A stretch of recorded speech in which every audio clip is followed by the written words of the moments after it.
terrifying. I'm playing strip poker with you three. Oh! No, thank you. My CDs need to be put in alphabetical order. Are you going to be problematic again? The Dinosaur Hour. Sundays at 9 on GB News. What you get for breakfast is something that, if we do our jobs right, you will wake up to news that you didn't know the night before. It's a conversation. It's not just me and Eamon. We want to get to know you, and we want you to get to know us. From 6, it's Breakfast with Eamon and Isabel. Monday to Thursdays on GB News. Britain's news channel. People in Britain, they love free speech, but they also love fair play. I don't care if I'm speaking somebody from a trade union, from the Labour Party, somebody from the SNP. And I think the viewers like to see that actually we can challenge one another, but in a positive way. We think we ask the questions that people want to ask, and often we ask the questions that we wanted to ask in Parliament but never got the chance to ask. So join us every Saturday, 10 a.m. till noon on GB News, Britain's news channel. Nightmare commute. Kick it up a gear with me, Patrick Christie's, at drive time, 3 till 6 p.m, Monday to Friday on GB News Radio. You can listen online and on DAB+, on the smart speaker app and on the GB News app. And if you've got an Alexa, all you have to say is, Alexa, play GB News. We're also on TuneIn and the Radio Player apps. From the school run to rush hour, get revved up with me, Patrick Christie's, on GB News and GB News Radio. Tired of the usual focus-tested, pre-prepared Westminster runaround? Well, so am I. So you want higher taxes? Is your department to blame for this? Are you rethinking this policy? Every Sunday at 9:30, I'll be sitting down with those in power to get the truth about the issues affecting you. Let's be honest, we've known about the cost pressures of this project for years, not months. That's the Camilla Tominey Show, a politics show with personality. On GB News, the People's Channel, Britain's news channel. Join us every night on GB News at 11 p.m. for Headliners, which is 3 top comedians going through the next day's news stories, which is exactly what you need, because when the establishment has gone crazy, you need some craziness to make sense of it. Headliners. You don't have to bother reading the newspaper. We've got it covered for you. Every night at 11 p.m. and repeated every morning at 5 a.m. We won't send you to sleep like some of the other paper review shows out there. So join us 11 p.m. every night on GB News. The People's Channel, Britain's news channel.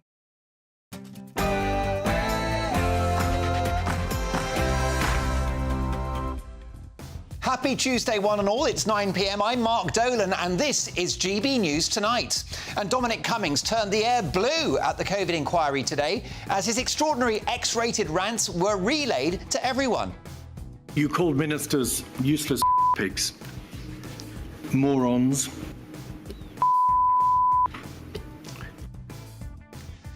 But as he lets rip at his former boss, the man they called the trolley, did Boris Johnson actually get it right when he asked, why are we destroying the economy for people who will sadly die anyway?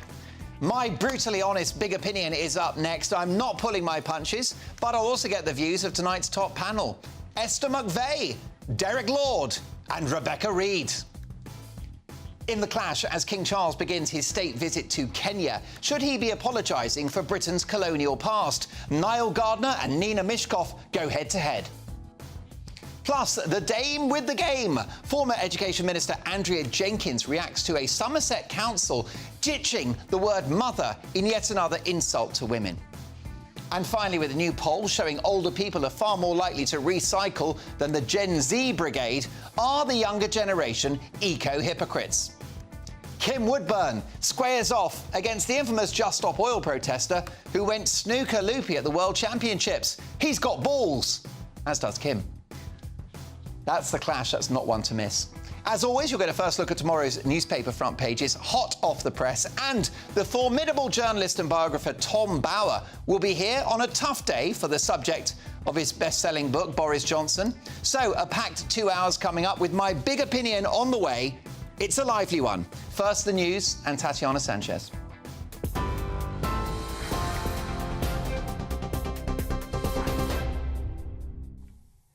Mark, thank you very much and good evening. This is the latest from the GB newsroom.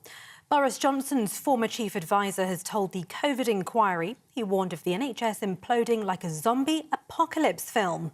Dominic Cummings says he called for daily crisis meetings, fearing the pandemic was coming much faster than expected. He also said the government had no plan to help vulnerable people during lockdown, and the Cabinet Office was trying to block the creation of a shielding plan. Israel's military says it was targeting a very senior Hamas commander in an airstrike on the Jabalia refugee camp.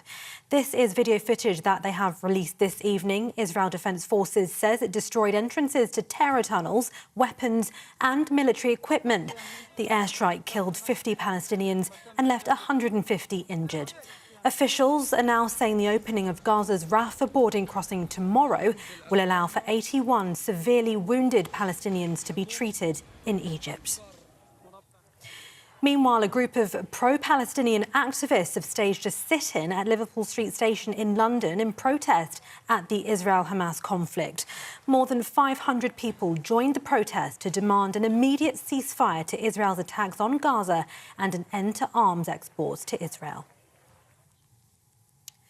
XL bully dogs will be banned at the end of the year. From the 31st of December, it'll be illegal to breed, sell, rehome or abandon an XL bully dog. Existing owners will be required to follow a strict set of rules, such as ensuring the dog is muzzled and on a lead. And King Charles has delivered a speech at the State House in Nairobi, where he quoted from the late Queen, his mother's diary. In that, Queen Elizabeth II said she didn't want to miss a moment of Kenya's extraordinary landscape. King Charles also thanked the people of Kenya for their support for the late Queen in 1952, when she became monarch. His Majesty also acknowledged the more difficult times of Britain and Kenya's shared history, finishing with a touching toast. It is upon the enduring connection between our people that our partnership rests. It is on their enterprise, imagination and fortitude that our common hopes depend. Together we are stronger, together our future is more secure, and together, as your national anthem says, may we dwell in unity, peace and liberty. This is GB News across the UK on TV, in your car on digital radio, and now on your smart speaker by simply saying play GB News. Now it's back to Mark.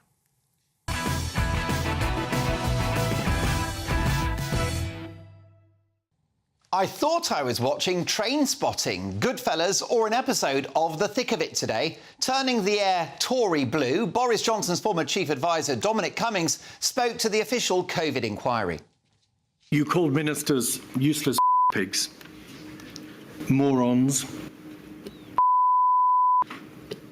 in emails and WhatsApps to your professional colleagues. Do you think you contributed to a lack of effectiveness on the part of ministers and of the Cabinet?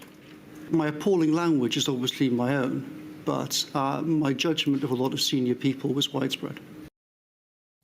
Blimey, when I heard that language, I didn't know whether I was Cummings or going. He then took a brief break from the effing and jeffing to share his views on the functioning of the government machine at the time.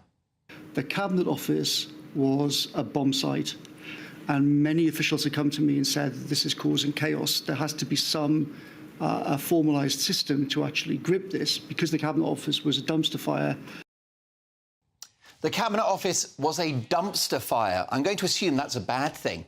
So, who was the best man for the job? I'm assuming the Prime Minister. I mean, surely it would be the Prime Minister that was the best person for the job. Why did you want Michael Gove to be in charge of regular devolved administration updates and not the Prime Minister? I thought Gove would handle it 10 times better. Handle what 10 times better? Handle the process of dealing with the DAs. Was he the Prime Minister? Obviously not. No. Blimey, things must have been very bad. You know you're in trouble when Michael Gove is your best option. It was a tough day for Boris Johnson as Cummings revealed that he and others who worked with him knew that he was unfit to be Prime Minister and, quote, he won't read papers and he cannot chair meetings. He described Boris as like a shopping trolley smashing from one side of the aisle to the other. Explaining his decision to support the blonde bombshell, Cummings said they decided to roll the dice on Boris and try to build a team around him. Well, they rolled the dice on the country too. The chaotic shambles that was Number 10 during the pandemic confirms what we feared all along, that whilst we were sat on our hands at home in an insane and ruinous experiment to stop a respiratory virus, they didn't have a clue what they were doing. No evidence-based science, no proper debate, no risk assessment, just chaos and disorder led by indulgent idiots, woefully out of their depth, often drunk on Oxford Landing or Jacobs Creek, purchased from the Westminster branch of Tesco Express. We can be entertained by the soap opera and chuckle at the choice of language, but it won't bring a smile to anyone dealing with the legacy of the, in my view, wildly failed policies inflicted upon us for 2.5 years, where countries with fewer measures saw the same, if not better, outcomes. The sad reality is that Boris Johnson's instincts were right all along, but he lacked the backbone to follow them through. Sending a message to one of his advisers, he said he couldn't understand why we were destroying the economy for a virus which saw the average age of death being over 80, which is actually higher than the life expectancy in this country. He joked, "Get COVID, live longer." Instead, Cummings panicked Johnson, saying the NHS would implode like a zombie apocalypse film without lockdowns happening. Well, thanks to the policies we saw, for which those calling them out as mad were demonised, Britain is now a zombie apocalypse film. Now, this drawn-out and expensive inquiry could go on until 2026. Let me save them the trouble and the money. Damaging efforts to mitigate a virus that everyone was going to get anyway failed spectacularly, and we are all paying the price. A broken economy, eye-watering debt, an NHS waiting list of 7.6 million people, a mental health tsunami, and a generation of damaged kids.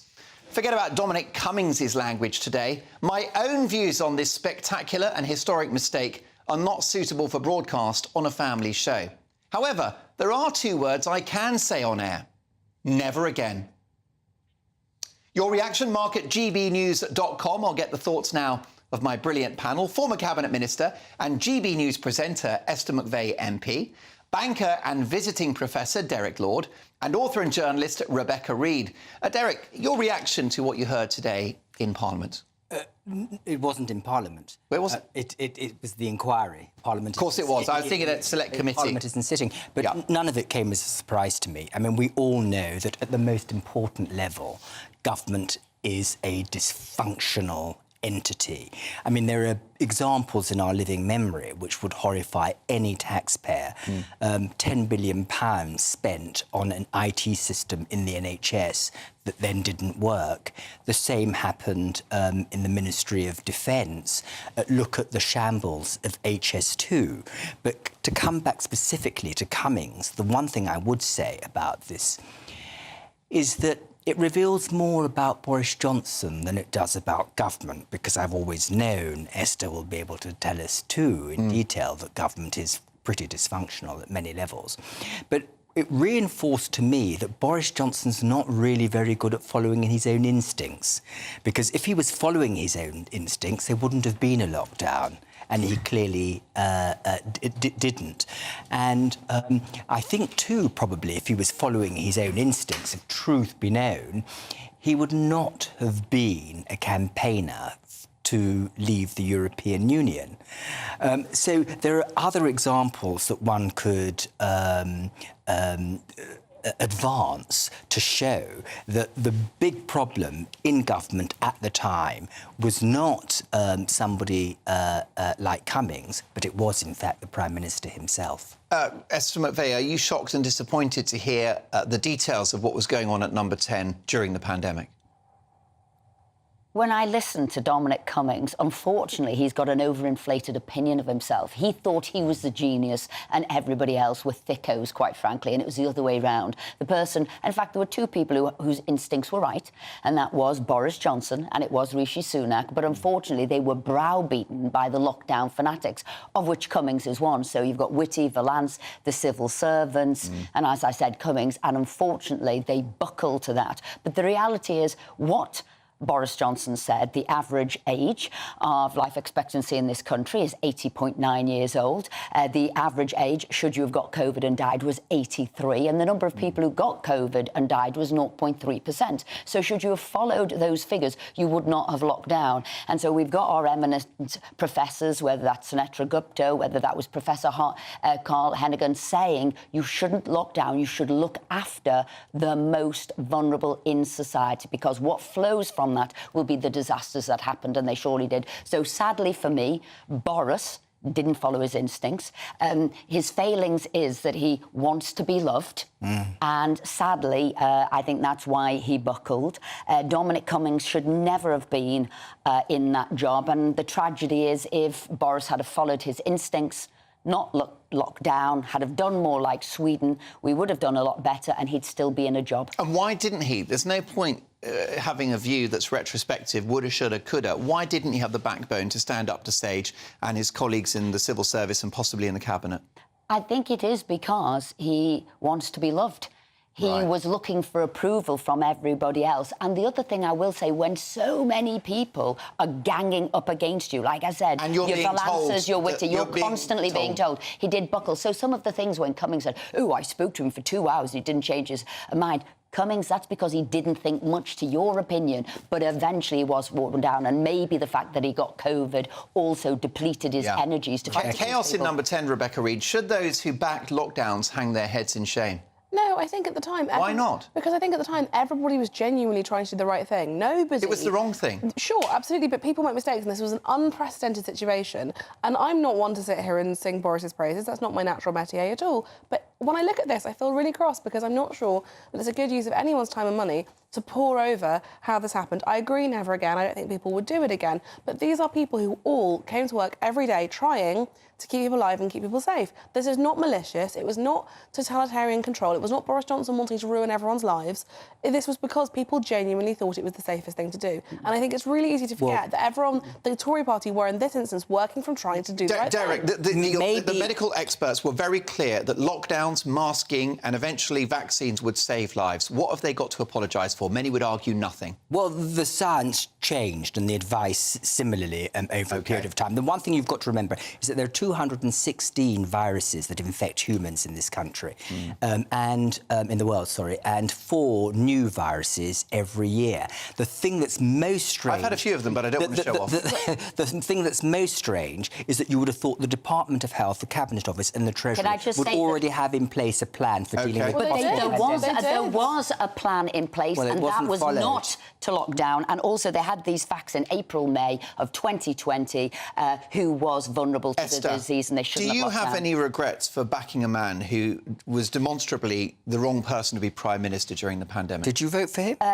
Most of the party voted for him, yes, I did. And actually, at the time, people were getting him in to do Brexit, which he did do with the right personality. Who would have been better? Because of the whole... Rishi Sunak. No, I'm sorry, there's no way Rishi would have looked at all of the advice from all the scientists and said, sure, I'll be the person who rolls his eyes. I think Rishi Sunak would have crunched the numbers because he is a spreadsheet He did furlough. He handed out money like sweeties. Hang on, he was one of the very few who was anti-lockdown, and it was him flying back and he handed out money like it was free to stop lockdown, carry on. We know the socialist view was to lock down like they did in Wales and Scotland, and that was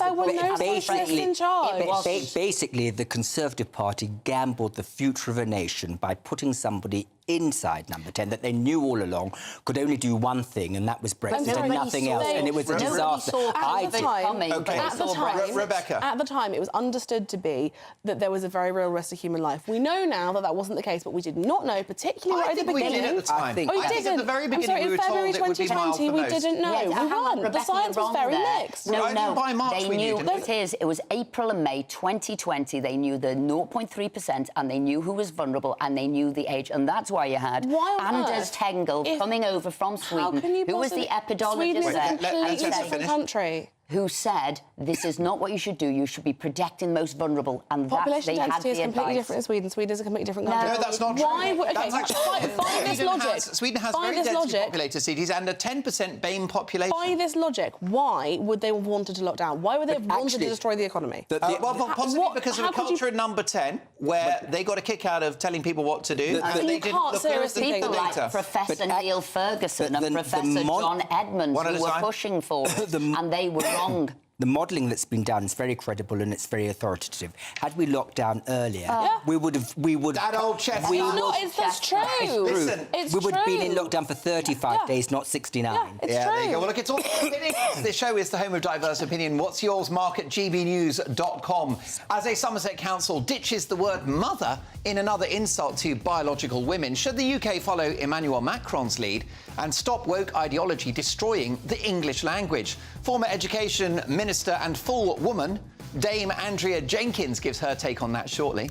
But next up in the clash, as King Charles tells a Kenya state banquet that the wrongdoings of the past are a cause of the greatest regret. Should the monarch apologise for Britain's colonial history? Margaret Thatcher's former aide Niall Gardner debates that with broadcaster Nina Meshkov. Sparks will fly. They're both angry, and they're next.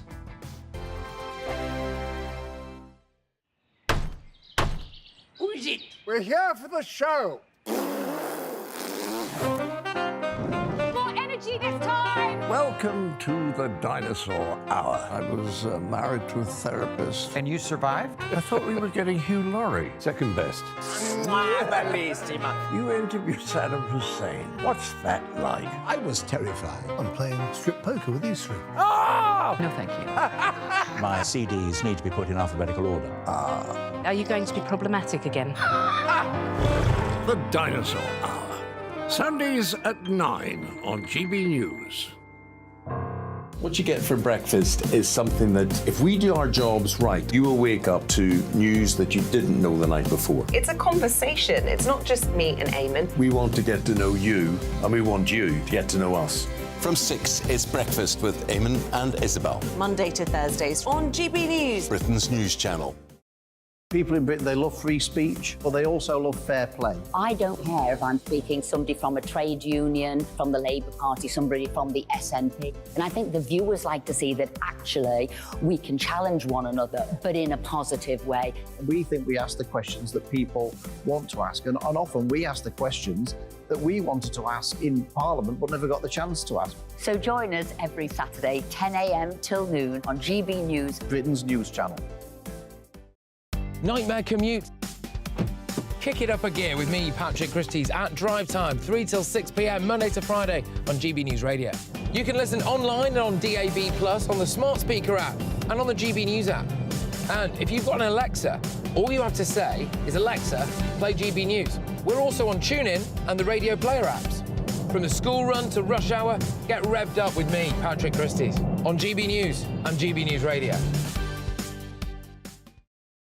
Tired of the usual focus-tested, pre-prepared Westminster runaround? Well, so am I. So you want higher taxes? Is your department to blame for this? Are you rethinking this policy? Every Sunday at 9:30, I'll be sitting down with those in power to get the truth about the issues affecting you.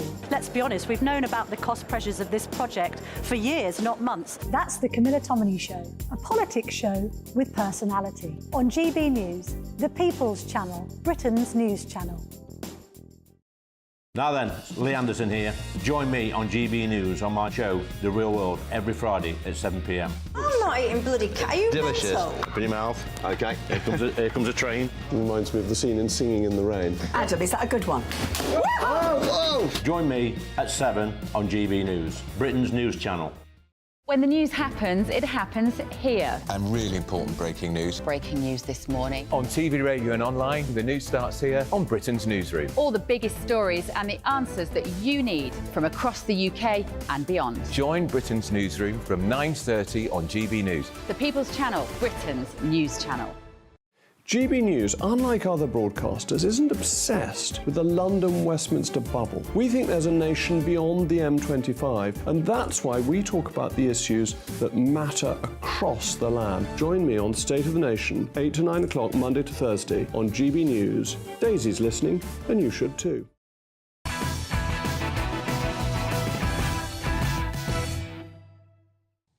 Straight-talking Tory MP Dame Andrea Jenkins on the way. Another insult to real women. The ditching of the word mother. More on that shortly, but it's time now for The Clash. And as our magnificent King Charles begins his state visit to Kenya today, protests over Britain's colonial past threaten to derail the entire four-day trip, with the Kenyan Human Rights Commission releasing a statement on Sunday urging the King to issue an unconditional and unequivocal public apology for the brutal and inhuman treatment inflicted on Kenyan citizens. Speaking at a state banquet tonight, King Charles did express sympathy but stopped short of saying that five-letter word. Take a listen. We must also acknowledge the most painful times of our long and complex relationship. The wrongdoings of the past are a cause of the greatest sorrow and the deepest regret. There were abhorrent and unjustifiable acts of violence committed against Kenyans, and for that, there can be no excuse. Now, back in 2013, the government paid £20 million in compensation to thousands of Kenyans and issued a statement of regret. But crucially, ministers never said sorry. So tonight I'm asking, should the King be apologising for Britain's colonial past? Let me know your thoughts. Mark at gbnews.com or tweet us at gbnews. And do vote in the poll on Twitter. The results coming shortly. But to debate this now, live in the studio, two good friends of mine. The former advisor to Margaret Thatcher and a brilliant broadcaster, diplomatic expert and writer for the Telegraph newspaper, Niall Gardner, and journalistic and broadcasting icon, Nina Mishkov. So, Niall Gardner, sorry seems to be the hardest word. Well, thanks for having me on the show tonight, Mark. And pleasure. It's my view that Britain should not be apologising for the British Empire. Where does this all end, actually? And you have these endless calls for Britain to pay reparations, to say sorry for its imperial past. Usually these calls come from the left, often from the far left, and I think that Britain should be proud of its history as a great nation that transformed the world. Britain should not be apologising for its past. In this case, with regard to Kenya, the British acted against a terrorist movement in the form of the Mau Mau. They suppressed that uprising, which did target large numbers of civilians and involved large numbers of casualties as a result of the barbarism, frankly, the Mau Mau. So I don't think Britain should be apologising for a counter-terror operation, which was very effective, very successful, led by Winston Churchill when he was Prime Minister. And Britain should feel proud of its past and the role it has played in making the world a far better place. Are there any circumstances in which Britain should apologise for its past? Should we apologise for Dresden or any other atrocities? No, we should not be apologising for Dresden, for bombing Nazi Germany. Crucial, of course, to winning World War II. The British were not targeting civilians. They were seeking the destruction of Nazi Germany, a legitimate war aim. So we should not be apologising for our past. And the British people should feel proud, I think, of their imperial past, their role in defeating Nazi Germany, defeating tyranny, and, of course, spreading, frankly, civilisation across the world. That's a record to be proud of. Britain, Nina Mishkov, should not be apologising for its past. The world should be thanking Britain for what we've done. There are many wonderful things that the British and the British Empire have achieved and have done, and nobody would take that away from them. But if we're talking about civilised, the way that British soldiers and the British people treated the Kenyans, 10,000 at least were killed. They were detained in more or less concentration camps. They were tortured. There was disease. There was malnutrition. They were beaten to death, and these were done by the British. Now that is you can't negate that. And the fact that this test case that was brought a decade ago, which caused an out-of-settlement court, which was the 20 million you talked about. That was, an implicit, admission on the part of the government that there had been wrongdoing. Now, the thing is, if you're a victim, the one thing you want, never mind the reparation, are those two words, I'm sorry, or we're sorry. The victims we're are deceased. sorry. Yes, but their families continue. You can't. The thing is, you also have to ask yourself why. Why is Charles going to Kenya now? It's his first visit to the Commonwealth as king. It's the first non-European. He's only been to France so far. Kenya is obviously very important to the British government. Why? Because China and Russia both have their eye on Africa and have their ways and means of infiltrating in, offering them money, building railways, all of that sort of stuff. So obviously we want to keep Kenya on side. And if we want to keep Kenya on side, the smart diplomatic, political thing to do is to say those two words. What a slur on our king, that you're saying he's in Kenya just for financial reasons. No, he's in Kenya because the government has sent him. Well, look, what do you think about Nina's point of atrocities, you know, the loss of life, people tortured? Why is it so hard to say one short word? Well, what about the thousands of Kenyans who are the victims of Mau Mau atrocities, a terrorist organisation who targeted ordinary Kenyans who they saw as loyal, of course, to the British Crown? What about those victims there? I think we have to stand up to terrorism. We have to fight it and defeat it, which is exactly what Winston Churchill did. I mean, the tragic people involved are no longer with us, OK? So it's hardly affecting future generations. And secondly, it opens the door to the madness of reparations. No, well, reparations doesn't have to be... It won't stop at an apology. Reparation does not mean a lot of money. I mean, the thing... Oh, so you're now writing cheques, Nina? No. It doesn't need a lot of money. But listen, we have benefited financially from the empire. Let's not forget that. And we benefited the empire financially. Infrastructure, well, you have to ask democracy, British values. Well, democracy and British values should have been at play between 1952 and 1960 when those people were tortured, if I could respond, could I respond to that? And beaten. Niall, stop being so polite. Get stuck in. I think that defeating terrorism is a good thing. And I agree. We defeated the Mau Mau, a barbaric terrorist movement who killed thousands. I agree. We should not be apologising for defeating but then we the shouldn't evil be using of terrorism. the same. We should not be using the same methods. We're not using the same methods at all. We were using the same methods. Was it terrorism on the part of the British? 100% no, absolutely not. May I remind you ludicrous that to accuse Britain of terrorism. May I remind you now that Nelson Mandela was regarded as a terrorist. Let me just put that to you. What has that got to do with colonial... That people who were regarded as terrorists turn out to then form the government. Jomo Kenyatta, why is it, you know, Kenya? It's after Kenyatta. He became the leader of Kenya. You haven't addressed my issue, which is if you apologise, which it doesn't achieve anything because the people are sadly gone, it opens the door to reparations because the apology will not be accepted. And once you say, I'm sorry, that's when they want you to get your cheque out. And we'll be writing cheques till kingdom come.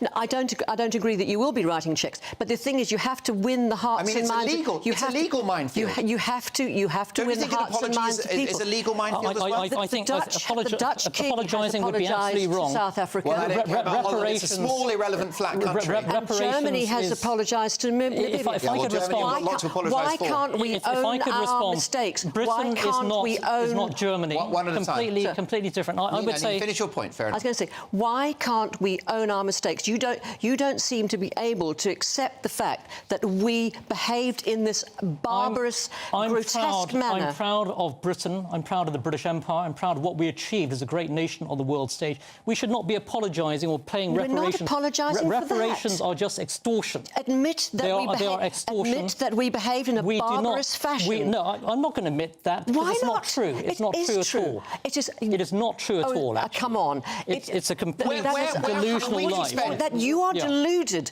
How can it not be true? Why did the British government pay £20 million if it wasn't true? Well, that was fundamentally wrong. We should not be doing that. Oh, for heaven's sake. We shouldn't are be you denying history? Are you saying black is not white? Look, I've got a PhD in history. I know a great deal of British history. I'll make his point and I'll come back to you. Get your facts straight. So, you are accusing your own country of terrorism, massive atrocities here. It's absolutely disgraceful. I'm not accusing... The vast majority of British people disagree with you. I didn't say terrorism. I said they behaved in a barbaric fashion to the people. They did. Why did we write a cheque? Why did we write a cheque for 20 million if no atrocities were committed? Well, I think it was an act of weakness, frankly, Oh, from the Foreign Office. Look, why are you so blinkered? Why will you not admit the facts? At least 10,000 Kenyans were killed. Were killed. Thousands more were detained, tortured, beaten. These crimes are terrible, but these requests for an apology are always political by the most recent Prime Minister or President that wants to win brownie points with the local population. This is politics and nothing to do with making up for crimes of the past. Well, if they were smarter, as I said earlier, if they were smarter in playing the political game, they would get the hearts and minds of the Kenyan people on their side. They are actually, in fact, most Kenyans support the royal family. Niall, it's often populist leaders, isn't it, in Africa and beyond, who are just making a name for themselves when they call for apologies and reparations. Yeah, it is pure politics and nothing more. It is political, it's outrageous, it's extortionate. OK. And we have nothing to be apologising for, actually. I think you are deluded, and I think you ought to go and look at the history books and get your facts straight. Yeah, well, straight. I've read a lot of history. I hope you have. Obviously, you haven't. I think the British have a record to be proud of. That's a slur. We That's fought an terrorism. Absolute slur. We fought terrorism. We won. And we defeated terrorism. Yes, we should be proud of that. Will you not we should admit be that we proud of our behaved record. in a grotesque and barbaric fashion? We did not. There's no point in discussing it with somebody who will not admit the facts. Well, you seem to be living in a parallel universe. There you go. Look, this show is all about diverse opinion. What's yours, Mark, at gbnews.com? What's your betting that these two will say sorry to each other in the green room in a minute? I do hope so. Drinks might be involved. Listen, as King Charles begins his state visit in Kenya, should he be apologising for Britain's colonial past? Thea says it's history. You don't erase or apologise, you learn from it so you don't make the same mistakes again. Prince, what an appropriate name, says no, the King acknowledged the past while looking to the future. The majority of Africans and Brits want to focus on unity and peace. They don't want to look backwards. Richard says, of course we should apologise. We've already admitted we were responsible for abuses in Kenya and paid compensation. An apology is also due. Well, your verdict is in. 8% say the King should apologise for Britain's past. 92% say he should not. Coming up, as Disney sensationally axes its ultra-PC remake of Snow White, and as corporations walk away from virtue signalling, has the woke tide turned?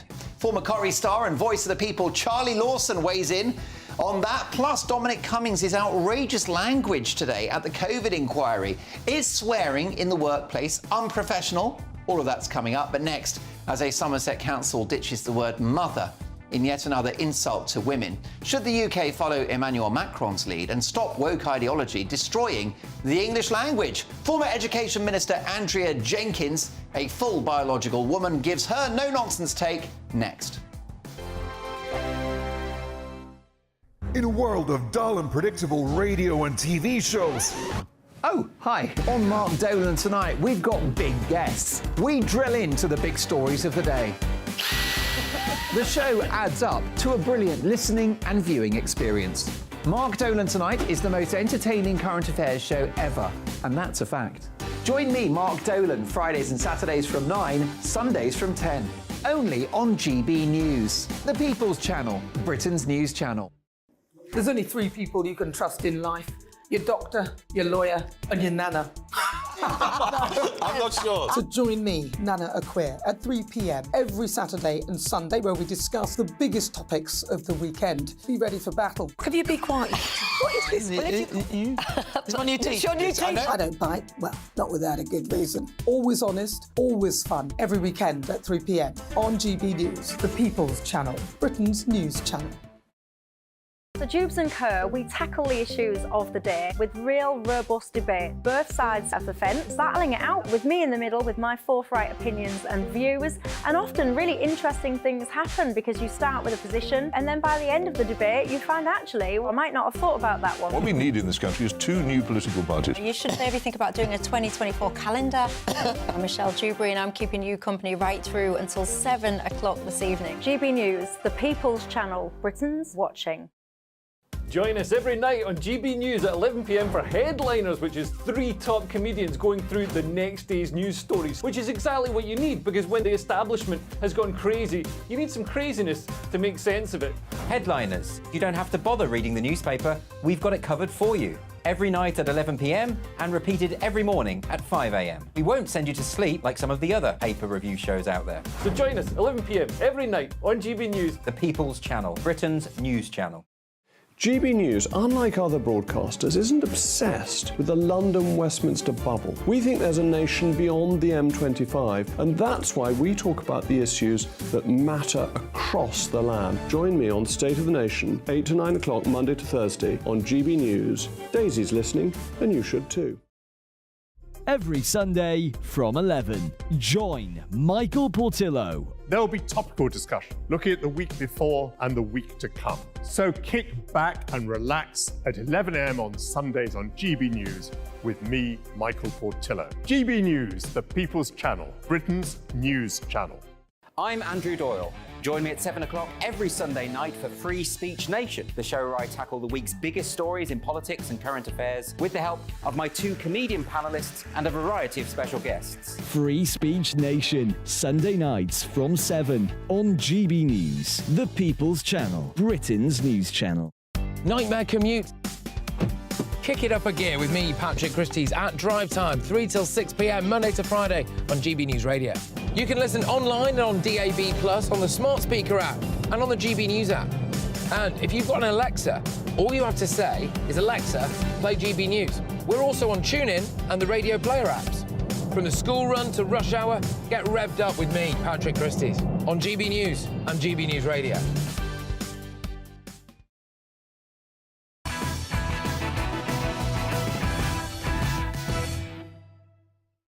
Should the King apologise for Britain's crimes of the past? Well, who's this? Mark. Mark says, good evening, Mark. Where do you draw the line? Can we claim an apology and compensation from Italy and Nordic countries for the atrocities and invasion of the country by Romans and the Vikings? How about this from John? Hi, Mark. We should not apologise for the British past. And the word apology means absolutely nothing. Clive, evening, Mark. We should never say sorry for anything. We had the greatest empire in the world and we gave the planet so much. They should be thanking us. Keep those emails coming. It's time now for Tory culture warrior and former Education Minister Dame Andrea Jenkins. And Somerset Council has provoked outrage after rebranding new and expectant mothers as new and expectant parents in official guidance. That's right, they've axed the word mother. This guidance aimed at staff who've given birth or are breastfeeding, despite only biological women being able to give birth or breastfeed. With women and their rights slowly but surely being purged from British society, now could be the time to take inspiration from across the Channel, where French President Emmanuel Macron, for whom my regard grows by the day, has urged his citizens not to give in to the spirit of the times and reject gender-inclusive writing to protect the integrity of the French language. Blimey, why don't we put Emmanuel Macron in charge of Britain? I never thought I'd say that before. Andrea Jenkins, lovely to have you on the show. Dame Andrea, of course. As Somerset Council ditches the word mother, another insult to women. I think it's yet more bonkers decisions on the lefty woke wagon, Mark. I mean, I'm a proud mum. I'm who breastfed, not chest-fed. And I think what I find so shocking, really, Mark, is that how the left and the civil service always base their decisions on opinions rather than biology. Indeed so. That's the problem. And the facts don't care about your feelings, do they? Why does this language matter so much? Why is it important, Dame Andrea, that the word mother belongs to women only? Well, why should it not, Mark? You know, I'm a proud mum, and it's I just think, you know, the fact that, you know, you carry a child for 9 months, it's such a, not only a pleasure, it's an honour to give life, and we shouldn't damn that down. No, I'm so proud to. I'm not a feminist at all. I'm a meritocrat, but the fact is, I'm proud to be a mum. Well, yes, and I think it's sort of, you know, women deserve the plaudits of what they go through, whether it's having a baby or all the other things that being a woman, you know, entails. And if somebody that identifies as a woman but is a biological man just says, "Well, I'm a mum too," it's like, well, no, carry a baby for 9 months, go through the menopause, have the hot flushes, and then call yourself a woman. Absolutely, yeah. I mean, I've got no problem if people want to call themselves a trans man, trans woman. I think whatever makes people happy in life is short. But there's only actually one mother, and that's a female who gives birth, or to me, if also a female who adopts as well is a mother as well. But what I want to see really is, I don't understand why the left are so ashamed of motherhood, or why they're not proud, to be women. And I think it's about time the government, I know Rishi and a few others have been taking a stand, but really take a stand for common sense. And what Macron's done is fantastic. Well, it is. And listen, this guy, he grows in my estimation every day. A few weeks ago, he said in an interview regarding mass migration, France cannot accept the misery of the world. This guy is starting to talk some common sense. Or is starting to think that it's probably is needing to change his stance if he wants more votes, Mark. Probably right. Listen, Dame Andrea, we've seen biological men participating in women's sport, double rapists accommodated in female prison. Has this gender madness reached the point of no return? Will we ever get back to normal, where women are women and men are men, or is that moment gone? I think we will return to that, but this has been a campaign for over a decade. I think I said on your show last week, Mark, how even when I was a candidate back in 2013, the lobbyist on the whole trans agenda. I hope that common sense prevails, because they haven't got the British public behind them at large, and I think it's only a matter of time that. And let's face it, the British public have got more important things to think about, paying their way in life. We've seen mortgage rates, interest rates go up. There's far more important things than this to focus on. You might be a dame, but you also live in the real world, which is why your constituents love you. I have got a response from Somerset Council, right of reply. It's called an ROI in the industry. Somerset Council is an inclusive organisation. The move to gender-neutral language in our policies highlights our commitment to inclusivity. It does not exclude women. It simply ensures that no staff for whom this and other policies may be applicable are excluded. So, look, it is all about opinions, isn't it? Let me know your thoughts, Mark, at gbnews.com. Now, the COVID inquiry yesterday heard how Boris Johnson was originally reluctant to shut down Britain's economy, reportedly telling colleagues just days before sending the country into lockdown, "We're killing the patient to tackle the tumour." Large people, taken to mean large numbers of people, who will die. Why are we destroying the economy for people who will die anyway soon? Andrea, should Boris have followed his own instincts, and why didn't he? I mean, look, lockdown and COVID was a challenging time for the whole country, wasn't it, Mark? For everybody in the country. I mean, my little boy didn't see his own dad for 4 months. He was in his constituency. It was just Peppa Pig, Clifford and I for his birthday together. So knowing Boris, he is, very... believes in freedom of the individual. So I know he would have really wrestled with that decision, and because instinctively lockdown went against his core beliefs. But then I think for any prime minister or leader of a country during that time, it was a tough decision. When you're getting scientists coming out with all these hundreds of thousands of people, who are meant to die through this, then it's going to be difficult for any leader. But what I want to see is, I think we need to wait for all the evidence before we come to conclusions. And let's not forget, Mark, there's many of these participants who are defending their own record, their own roles. And some, as we've seen today, are also settling grievances as well. They most certainly are. Listen, his reputation has received a pummelling today, not least from his former chief advisor, Dominic Cummings, describing him as unfit to be Prime Minister, a trolley, completely changing direction all the time. Do you think that spells the end of Boris Johnson's frontline political career? Is it now game over? No, I don't think it is, actually, Mark. I mean, even in my constituency, I've been having surgeries today, and I was sort of selling poppies earlier, and I had people coming up to me still praising Boris. So he's got that magic touch, and he speaks as he finds, and some people like him, some don't, but he is who he is, Mark. What was your reaction when you heard the news, the bombshell news, that Boris Johnson is to become a presenter on GB News?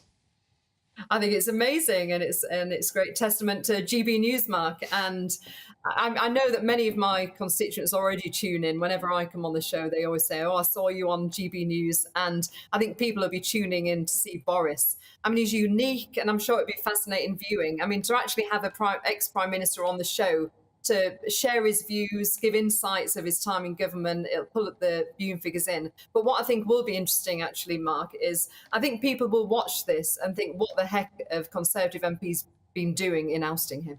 Yes, so you do wonder, don't you? Certainly they might ask that in a year's time. Dame Andrea, I hope we're able to catch up in a week's time. Best wishes to Clifford and the family. Coming up, whether it's shoplifting, burglary or car theft, or turning a blind eye to extremism on our streets, is British policing no longer fit for purpose? My panel of top pundits return to debate that shortly. But next, as Disney sensationally axes the ultra-PC remake of Snow White, and as corporations walk away from virtue signalling, has the woke tide turned? And were Celtic Football Club right to ban their fans for showing Palestine flags at home marches? Former Corrie star and voice of the people Charlie Lawson gives his unfiltered opinion next.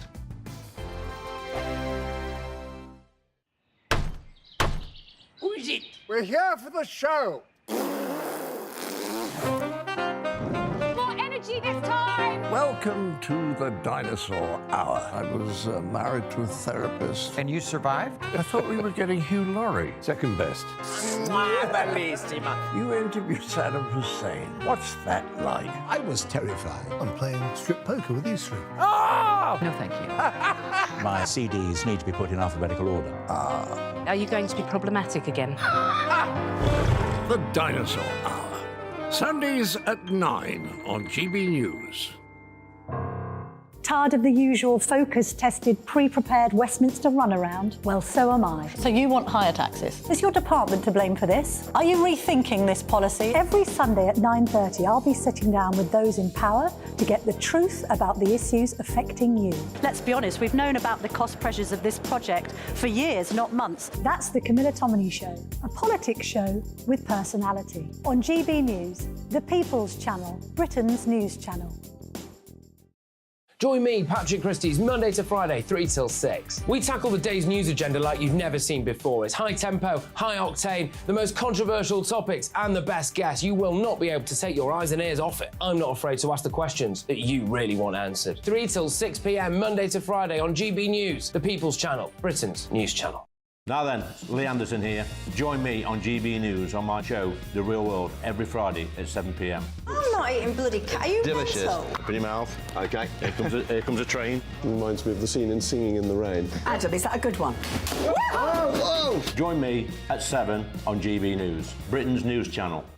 I'm Andrew Doyle. Join me at 7 o'clock every Sunday night for Free Speech Nation, the show where I tackle the week's biggest stories in politics and current affairs with the help of my 2 comedian panellists and a variety of special guests. Free Speech Nation, Sunday nights from 7 on GB News, the People's Channel, Britain's news channel.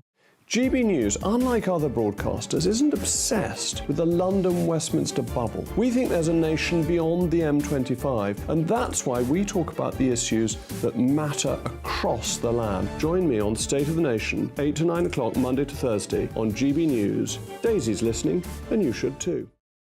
In a world of dull and predictable radio and TV shows, Oh, hi. On Mark Dolan tonight, we've got big guests. We drill into the big stories of the day. The show adds up to a brilliant listening and viewing experience. Mark Dolan tonight is the most entertaining current affairs show ever, and that's a fact. Join me, Mark Dolan, Fridays and Saturdays from 9, Sundays from 10. Only on GB News, the People's Channel, Britain's news channel.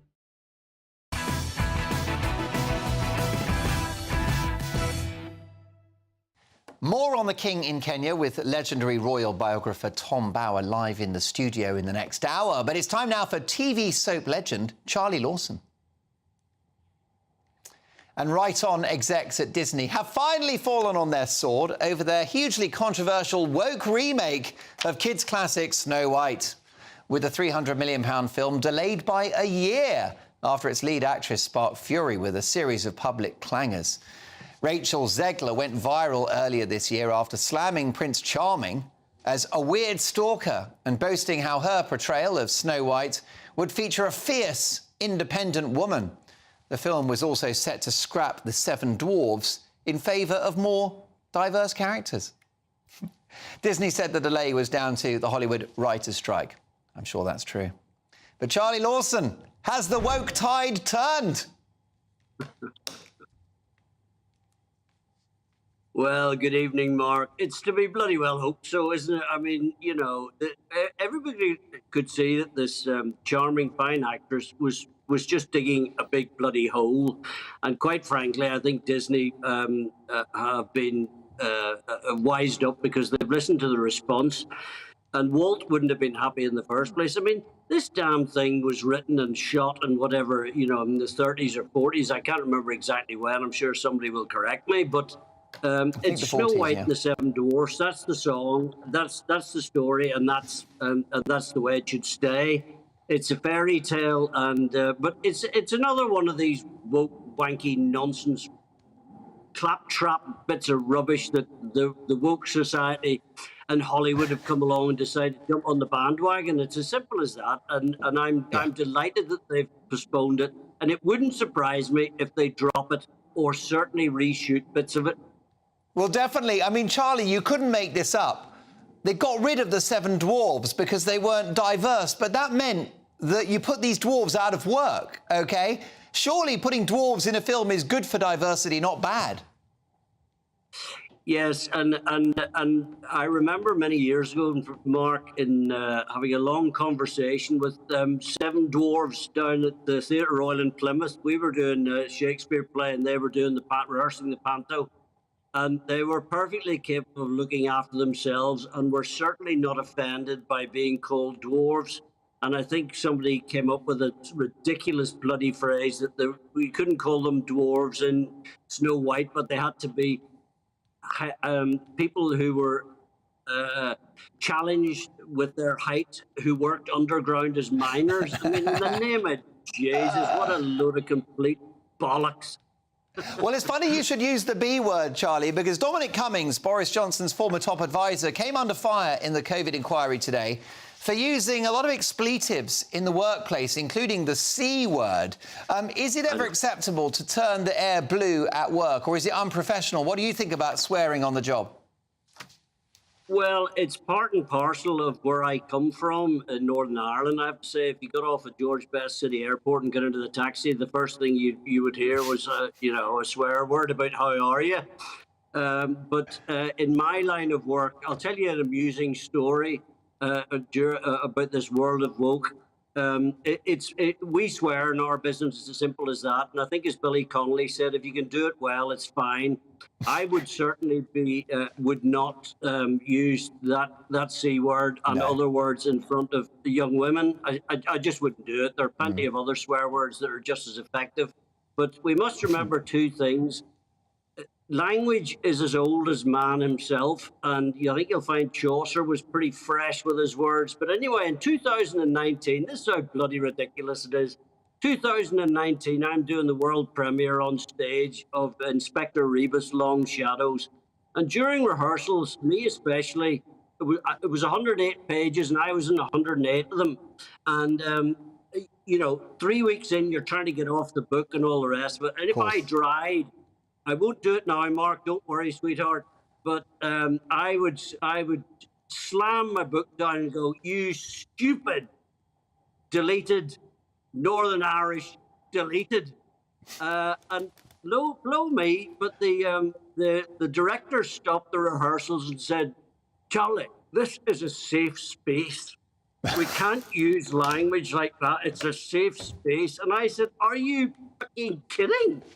You know, it's just ridiculous. But that was just how mad we were getting. Well, that's why we love you, Charlie, because whenever you're on, it's an unsafe space, and I think the world should be less safe than it currently is. You remain a hero, the voice of common sense.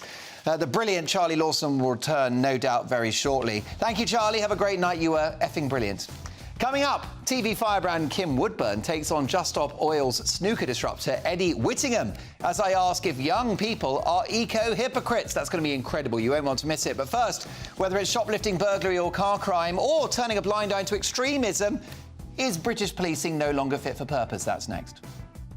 Alex Deakin here with your latest weather update from the Met Office for GB News. This time tomorrow, Storm Ciarán will be arriving. There are many warnings in place for damaging gusts of wind, particularly on Thursday across parts of the south, and heavy rain. There's warnings tonight from this area of low pressure bringing more rain, but here comes the storm, as I say, really arriving during Wednesday night and then lingering throughout Thursday with amber warnings across parts of the south. We have Met Office yellow warnings in place for tonight and tomorrow across parts of Northern Ireland and the southeast for the heavy rain that moves in. The rain also spreading its way into southern Scotland through the night. Lots of showery rain coming into Wales and southern England too, and quite a breezy night. A mild night here, but another chilly one in northern Scotland, where most of the night will be dry. But it's going to be a very wet, a very different day tomorrow for the rain spreads in across Scotland. As I said, we have got warnings in place for the night and first thing in the morning for Northern Ireland and across the southeast. There will be a lot of spray and surface water on the roads for the morning rush hour. Pretty blustery here too.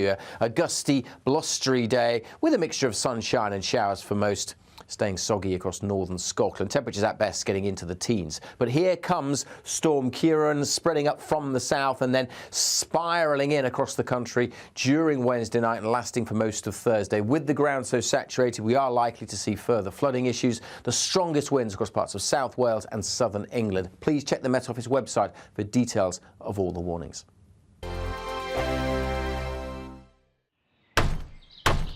Who is it? We're here for the show. More energy this time! Welcome to the Dinosaur Hour. I was married to a therapist. And you survived? I thought we were getting Hugh Laurie. Second best. You interviewed Saddam Hussein. What's that like? I was terrified. I'm playing strip poker with these three. Oh! No, thank you. My CDs need to be put in alphabetical order. Are you going to be problematic again? The Dinosaur Hour. Sunday, the 29th of October at 9 on GB News. What you get for breakfast is something that, if we do our jobs right, you will wake up to news that you didn't know the night before. It's a conversation. It's not just me and Eamon. We want to get to know you, and we want you to get to know us. From 6 is Breakfast with Eamon and Isabel. Monday to Thursdays on GB News. Britain's news channel. People in Britain, they love free speech, but they also love fair play. I don't care if I'm speaking somebody from a trade union, from the Labour Party, somebody from the SNP. And I think the viewers like to see that actually we can challenge one another, but in a positive way.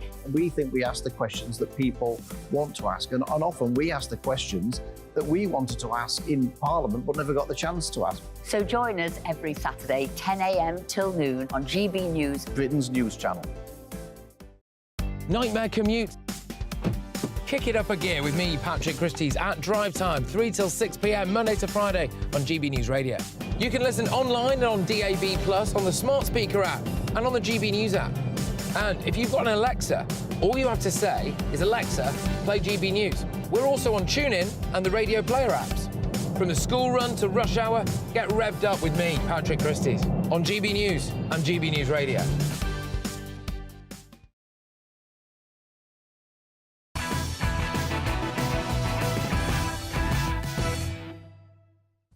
Should Britain be apologising for its colonial past? King Charles is in Kenya.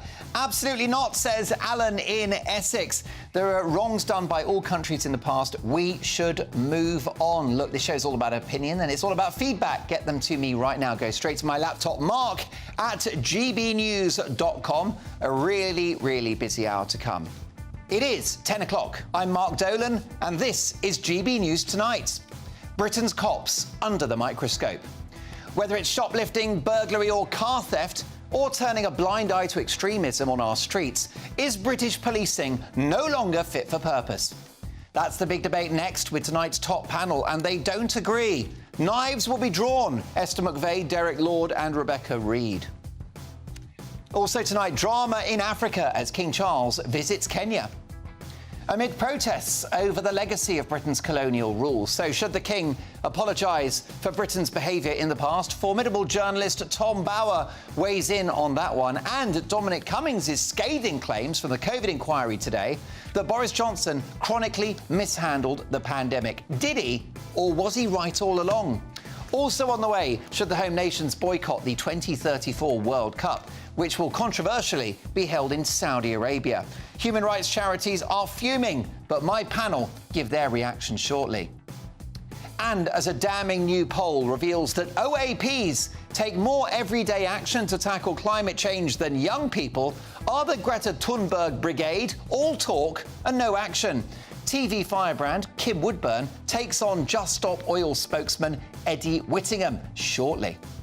Tomorrow's newspaper front page is hot off the press. They're on their way. A busy hour to come. Sparks will fly, let me tell you. That Just Stop Oil guy is the numpty that went and blew up a massive cannon of orange dust at the snooker. He's here in a few minutes. It's going to be a busy hour. First, the news and Tatiana Sanchez.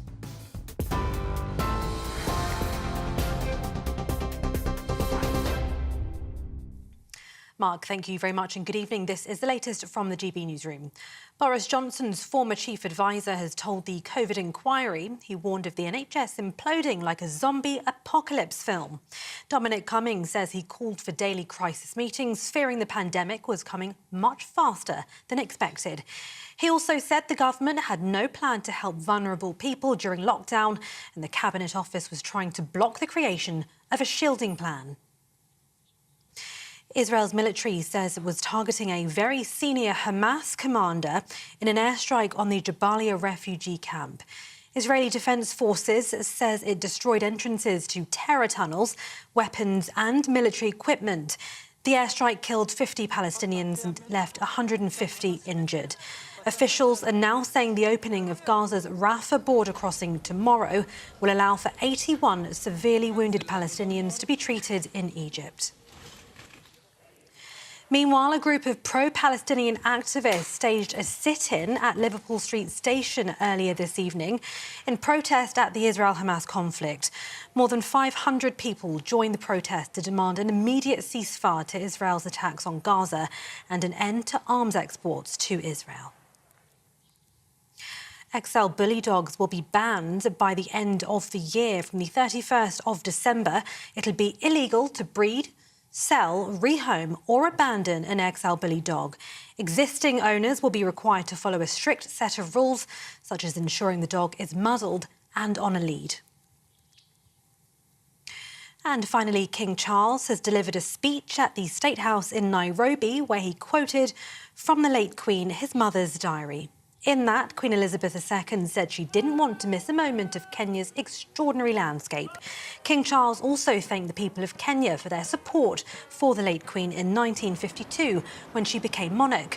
His Majesty also acknowledged the more difficult times of Britain and Kenya's shared history, finishing with a touching toast. It is upon the enduring connection between our people that our partnership rests.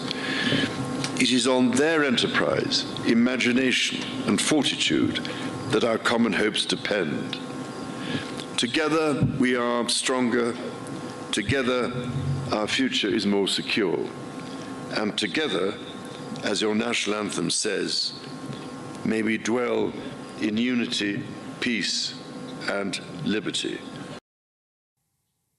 This is GB News across the UK on TV, in your car, on your digital radio and on your smart speaker by simply saying, play GB News. Now it's back.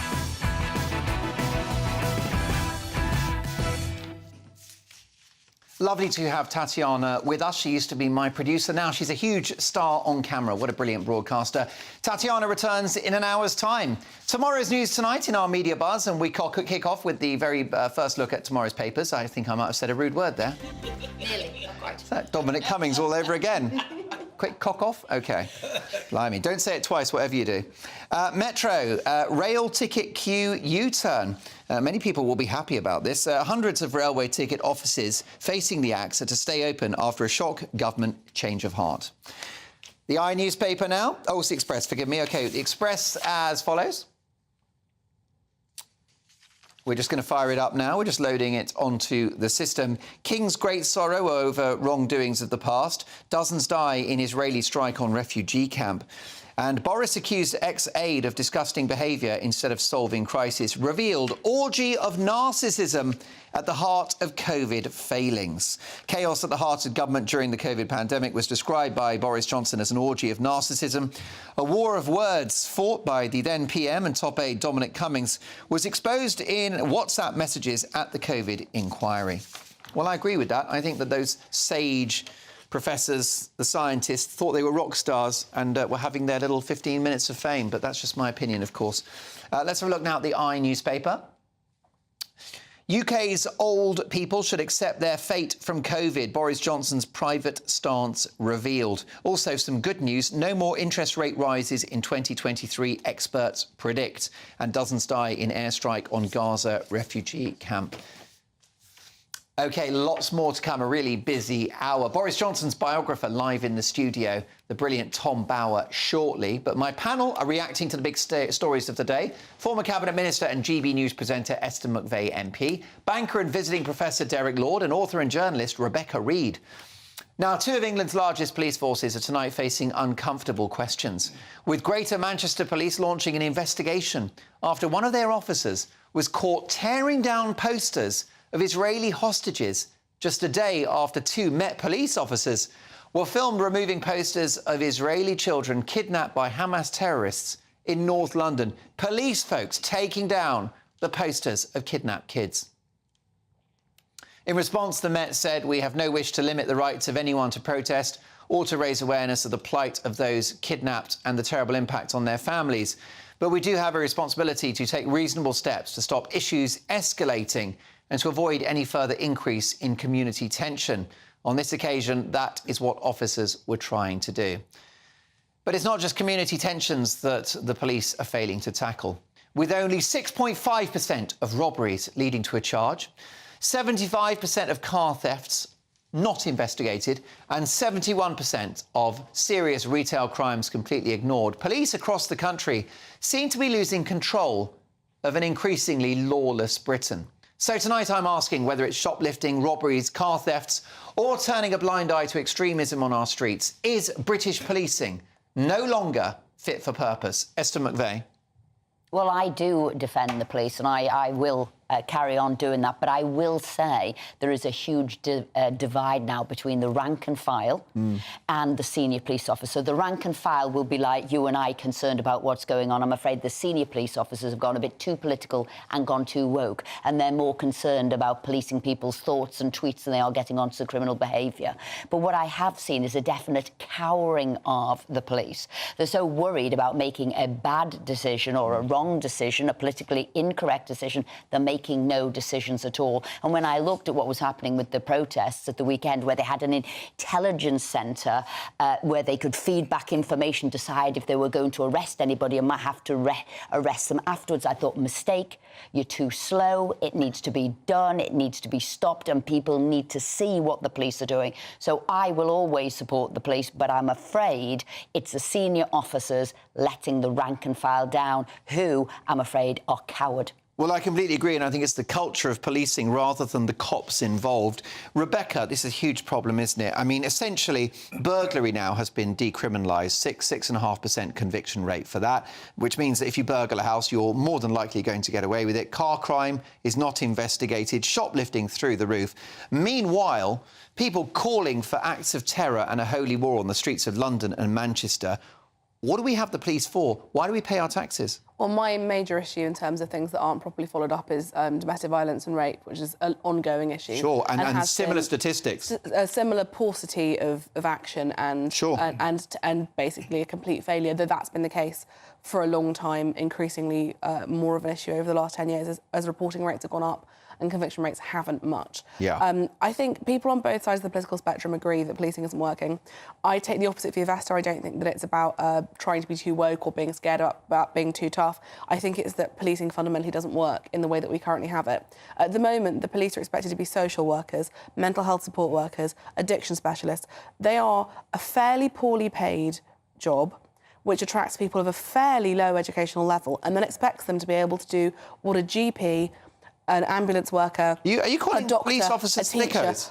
I'm not saying You're they're calling them thick, but I'm dunces. saying that it's not a job that recruits the greatest minds in the world and then expects them to be able to do things that no human will be able to do.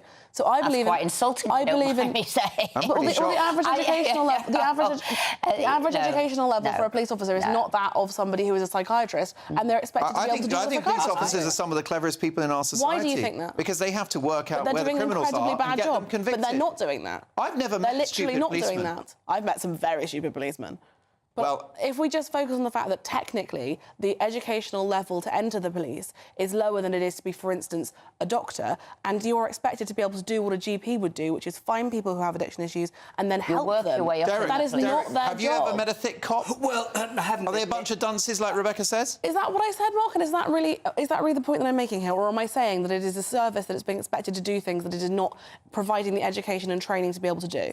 No, I think it was your view of them, actually, that was really disparaging. I am that whole disparaging. group Sorry, to of clarify, people. they have a wildly disproportionate number of domestic abusers. They are underpaid as well. Maybe I... It is an institutionally sexist and racist institution. Oh, no, that is what a please. report found. Well, it has been. It has been. I mean, look at McPherson. So what I will say is that often, there is bad apples, as there is in any profession. But More you in police than anywhere cannot else. Absolutely condemn the whole lot. And it's people like you, Rebecca, doing that actually brings our police into question that shouldn't be. They should be brought into... Sorry. I think they've got the brain power, but I don't think they've got the policies, Derek. What I think is that policing can only work through consent. And consent only comes about if you have confidence in the police. And the most frightening statistic of all is that 41% of people that have actually experienced crime do not go and report it to the police because they are of the view that the police will not deal with their To support Rebecca, much of that in regards to rape and sexual assault and domestic violence. Exactly. Which is very rarely reported. But the number of police officers who have those convictions against them themselves, or accusations themselves, is wildly disproportionate. There is more mental health issues in the police than there is on an average employee. The police are treated badly. They are not well funded. They are not well treated. But they also, a lot of fairly bad people are attracted to it as a career. The other important thing is that retention is a huge problem. All right. In the last year, we've lost nearly 5,000 people from the police. What the hell were they doing, taking down posters of kidnapped Israeli children? Well, I'm not particularly interested in that. I am. No, because- Rebecca, what were they thinking? Because those are fairly probably... Do you think that the people taking down that poster understand the nuances of Middle Eastern politics? Because I don't. Well, I read wouldn't it take down every a poster. Would you take down... You're a mother. Would you take down a poster of a kidnapped child? Of course I wouldn't, but those people... Why have the cops done it? Why are they taking sides? Do you think that those people have been given any kind of training about what the situation is and I what they don't should think do? you need training to know that you don't take down a poster of a kidnapped child. If I may say... Wait, one at a time, If it was one of them, I think it was the chemist, and if they wanted to take down posters, the people who own the chemist should have... The police should not have been doing it. Like I said, the senior officers gave their rank and file a bad direction. We need police to police without fear or favour. They should be more afraid, if anything. I think so. Now, I don't think that Rebecca is really calling our cops thickos, but she's just saying that they're underpaid and being asked to do too much, which I think is a fair point. What is your view? Mark at gbnews.com. My concern is the culture of policing. We've got cops watching, men and women. They do a brilliant job. But the issue is the culture and the policies and what it is they're able and not able to do in order to stop crime. Remember? Stop crime, that old chestnut. Now, coming up, it's been confirmed that Saudi Arabia will host the World Cup in 2034. So should the home nations boycott the tournament when it rolls around, given human rights abuses in Saudi Arabia? My brilliant panel return to debate that shortly. They don't agree, which is what this show is all about. And next, as a bombshell new poll reveals older people are far more likely to recycle than the Gen Z brigade, are the younger generation massive eco-hypocrites? Kim Woodburn from How Clean Is Your House takes on Just Stop Oil troublemaker Eddie Whittingham. Who is Eddie Whittingham? He's the witless nut job that exploded a cannon of orange dust at the snooker. He's next. So, lots to get through. I'll see you in 2.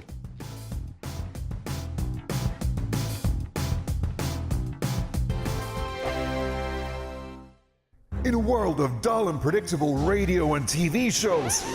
Oh, hi. On Mark Dolan tonight, we've got big guests. We drill into the big stories of the day. The show adds up to a brilliant listening and viewing experience. Mark Dolan Tonight is the most entertaining current affairs show ever, and that's a fact. Join me, Mark Dolan, Fridays and Saturdays from 9, Sundays from 10. Only on GB News, the People's Channel, Britain's news channel. There's only 3 people you can trust in life. Your doctor, your lawyer, and your nana. I'm not sure. So join me, Nana Aquare, at 3 p.m. every Saturday and Sunday, where we discuss the biggest topics of the weekend. Be ready for battle. Could you be quiet? What is this? It's on your teeth. It's on your teeth. I don't bite. Well, not without a good reason. Always honest, always fun. Every weekend at 3 p.m. on GB News, the People's Channel, Britain's news channel. So Jubes & Co, we tackle the issues of the day with real, robust debate. Both sides of the fence, battling it out with me in the middle with my forthright opinions and views. And often really interesting things happen because you start with a position and then by the end of the debate you find actually, well, I might not have thought about that one. What we need in this country is 2 new political parties. You should maybe think about doing a 2024 calendar. I'm Michelle Dewberry and I'm keeping you company right through until 7 o'clock this evening. GB News, the People's Channel, Britain's watching. Join us every night on GB News at 11 p.m. for Headliners, which is 3 top comedians going through the next day's news stories, which is exactly what you need, because when the establishment has gone crazy, you need some craziness to make sense of it. Headliners. You don't have to bother reading the newspaper. We've got it covered for you. Every night at 11 p.m. and repeated every morning at 5 a.m. We won't send you to sleep like some of the other paper review shows out there. So join us 11 p.m. every night on GB News. The People's Channel, Britain's news channel. GB News, unlike other broadcasters, isn't obsessed with the London-Westminster bubble. We think there's a nation beyond the M25, and that's why we talk about the issues that matter across the land. Join me on State of the Nation, 8 to 9 o'clock, Monday to Thursday, on GB News. Daisy's listening, and you should too. Every Sunday from 11, join Michael Portillo. There will be topical discussion, looking at the week before and the week to come. So kick back and relax at 11 a.m. on Sundays on GB News with me, Michael Portillo. GB News, the People's Channel, Britain's news channel. I'm Andrew Doyle. Join me at 7 o'clock every Sunday night for Free Speech Nation, the show where I tackle the week's biggest stories in politics and current affairs with the help of my 2 comedian panellists and a variety of special guests. Free Speech Nation, Sunday nights from 7 on GB News, the People's Channel, Britain's news channel. Nightmare commute. Kick it up a gear with me, Patrick Christie's, at Drive Time, 3 till 6 p.m, Monday to Friday on GB News Radio. You can listen online and on DAB+, on the smart speaker app, and on the GB News app. And if you've got an Alexa, all you have to say is, Alexa, play GB News. We're also on TuneIn and the Radio Player apps. From the school run to rush hour, get revved up with me, Patrick Christie's, on GB News and GB News Radio.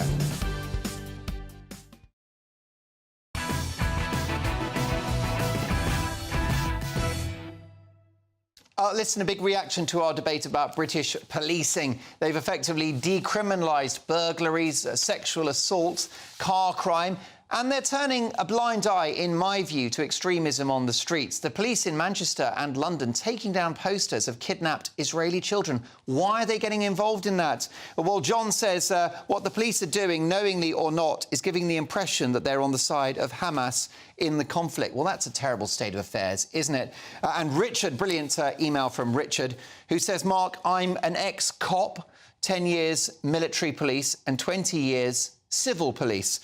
I did 2 detective courses. I could run rings around coroners and CPS lawyers. Rebecca does not have a clue how much legislation a cop has to study. Very insulting. Well, Richard, thank you for your email. And also, can I thank you for your 3 decades of service to this country? Now, one of Britain's best journalists, Tom Bower, still to come. He is Boris Johnson's biographer, and he's a royal biographer as well, so we'll talk about the COVID inquiry, Dominic Cummings and King Charles in Kenya. But first, are the woke Greta Thunberg brigade all talk and no action when it comes to their green credentials? A damning new YouGov poll certainly suggests so, with 90%, that's right, 90% almost of all OAPs saying they recycle as much as possible, compared to a measly 52% of 18 to 24-year-olds. Despite the survey showing they profess to be the most worried about climate change, pensioners were also more likely to save water, turn off the lights, buy energy-efficient appliances and turn down the heating compared to their young whippersnappers. Youngsters, meanwhile, were more likely to have given up meat. So, Gen Z have been banging on about the climate for yonks now and blaming older generations for a lack of action on saving the planet. But their boomer counterparts are now demanding apologies after the stark survey laid bare their apparent hypocrisy when it comes to green matters. How dare you? Going loggerheads on this, I'm delighted to welcome the brilliant TV personality, a very good friend of mine, Kim Woodburn, and also a fascinating young man, a Gen Z challenger, Just Stop Oil protester, Eddie Whittingham. Great to have both of you with me. Eddie, first of all, can I ask how old you are? Do you mind if I ask you your age? I'm 26, and thank you for having me. There you go. Well, look, that's a lovely young age. You've got the rest of your life ahead of you. What is your reaction to these damning statistics that suggest that young people don't care about the environment as much as they say they do? Well, just before I'd say that, I do just want to say hello to Kim. I used to watch How Clean Is Your House when I was 7 or 8 years old with my mum, so it's wonderful to meet you, albeit digitally. As to the report, look, this isn't about what individuals do, right? OK, yes, we should all play our part, but unless the government does the right thing, unless fossil fuel companies stop digging fossil fuels out of the ground, unless the banks stop financing them, unless the media does its job and hold the government to account, nothing that we do as individuals is going to create the change that we need to see. Kim Woodburn, do you think young people are eco-hypocrites? Oh, absolutely. Absolutely, my love.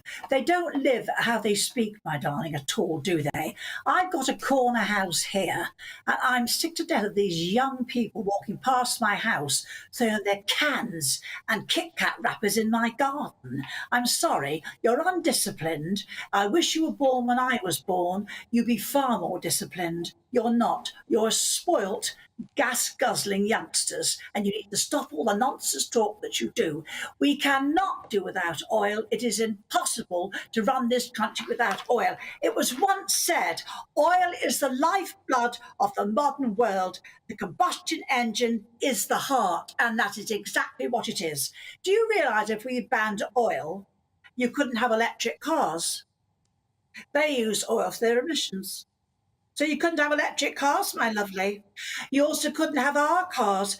You couldn't have trains, my lovely. You wouldn't have plastic. You wouldn't have plastic. The generators that charge up electric cars come from fossil fuels. The list is endless, Kim Woodburn. And that's the problem, Eddie. Young people, they don't do the math when it comes to climate change. If we were to get rid of oil, the economy would shut down within minutes. We couldn't cope without oil. I'd like to ask this young man, when you go on the rampage about the oil, and I know you flattered me and said you're glad to meet me. It's not going to get you anywhere, but thank you. But now, don't crawl. Now, what do you drive around in? Do you have a car? Do you drive a car? I see. Do you have a motorbike? No. Do you have a motorbike? Are you answering? No, so how do you get around? Me all right? How do you get around, Eddie? I walk mostly. There was a rental bike scheme that used to exist in Exeter that doesn't exist anymore. When I travel home, I travel by train, but none of this is really the main issue here. Okay, as I say, let Kim make her point. There you go. The train powered by fossil fuels. John, yes, Eddie. Yes, oil. Eddie, I'm sorry, young man. I'm just wanting you young people, bless you, have your life, but don't talk tripe. And if you're going to go and you're going to not like something, that's entirely up to you. I don't like a lot of things. But before you demonstrate, disrupt everybody, get your facts right. You travel by train, which is part oil. Eddie. Come on, can you please answer me? Eddie. Answer me. The fact I am trying to answer. I am trying to answer you, Kim, and it is wonderful to meet you, believe it or not. But yeah, look, the fact of the matter is, you've asked me about facts. The fact is that if we carry on burning fossil fuels, billions of people will be displaced from where they live. Hundreds of millions of people could lose their lives. In what time frame, Eddie? In what time frame are hundreds of millions of people going to lose their lives? Already, you can't do without oil. You get the train. You have to use oil, so you benefit from getting on a train that uses oil, yet you're against oil. If you didn't have the train, you'd have a hell of a walk, my love. Eddie. Bless you. I'm having difficulty getting a word in at the moment. No, exactly. Eddie, so- I'm going to give you more airtime. Eddie, I do want to hear from you. I mean, listen, I've got no doubt that you do your bit for the environment. You represent Just Stop Oil, fair enough. But what about some of your young mates who go to music festivals and leave an amazing amount of litter behind when they leave, often leaving the tent, which is plastic waste, goes straight into landfill? What about all the young people that go out and have takeaways and they have coffee in one of those mugs that you can't recycle? That's the problem with young people, isn't it? Look, you've invited me on this show to talk about, my perspective as a spokesperson for Just Stop Oil, right? Okay, and so the truth is, as I've tried to say, if we carry on licensing new fossil fuel projects in 2023, hundreds of millions of people could lose their lives, okay? And this is not about individuals. This is not about what individuals do. As I tried to say at the beginning, yes, we all need to do our part, but if that's all that we do, and if we don't hold the government to account, if we don't hold the fossil fuel companies to account, the banks, the media, all of these, systemic forces which are creating the crisis in the first place. Eddie, I hear you, but you're not responding to my point about music festivals and young people who live on takeaways. And let's be true. Hold fire, Kim. I'll come back to you, but I do want to hear from Eddie. Eddie, you're absolutely right. You've been booked on the show to share your view, and I really want to hear it. All right. Yeah, and my view is that people need to be holding the government to account. Otherwise, hundreds of millions of people will lose their lives. Why can't you answer my question, Eddie? Eddie, listen, I want to know why young people go to festivals and make a mess, why they live on takeaways, why they buy a new mobile phone every 2 years, why they turn up the heating, central heating that mum and dad pay for when they're at home, and why this latest poll shows that they do much less recycling than their older counterparts. Well, I'm sick of hearing old people, Eddie, blamed for everything. In fact, it's young people that are wrecking the environment. The statistics prove it. Well, you're assuming a lot of things about what I believe, which just aren't true. I can't know what you believe until you answer the question. Well, that's what I'm trying to say. Okay. Right. No, you're not trying. We've asked you, we sat still, you've not said a word. Why are you on a train when you use the oil? No oil, no on a train you go. And it's right, they go to these festivals, young folk, lovely festivals, that's a good place. but you see the mess you leave behind. So you're telling me you really are helping the environment, are you?